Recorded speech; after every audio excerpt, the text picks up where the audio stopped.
आज बाजारातून ताजी भाजी आणली. टोमॅटो, बटाटा, भेंडी, शेंगा आणि अजून खूप काही आणलं.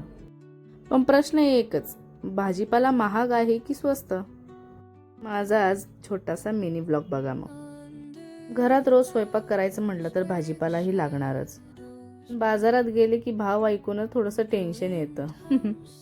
कधी महाग कधी स्वस्त, पण गृहिणीचं मॅनेजमेंट म्हणजे रोजचं चालूच असतं. आजचा दिवस खास आहे कारण आज आहे आठवडा बाजार. कारण इथंच मिळते सगळे ताजी भाजी. आठवड्या बाजारात एक वेगळीच मज्जा असते.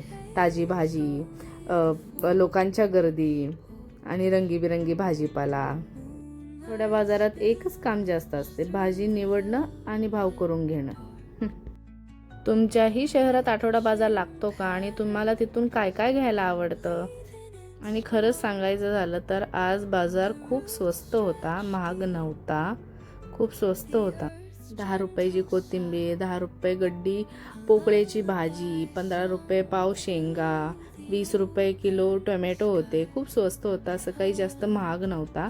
आणि हे ठिकाण जे आहे ते दुसरीकडे आहे, म्हणजे जिथे सरासरी जास्त लोक जातात. आणि आता उन्हाळा चालू झालाय, खूप तहान लागली होती, तर आम्ही दोघांनी उसाचा रस सुद्धा पिलो. आणि इथं आम्ही अद्रक घेतलं, फणसबी घेतली आणि घराकडे निघालो.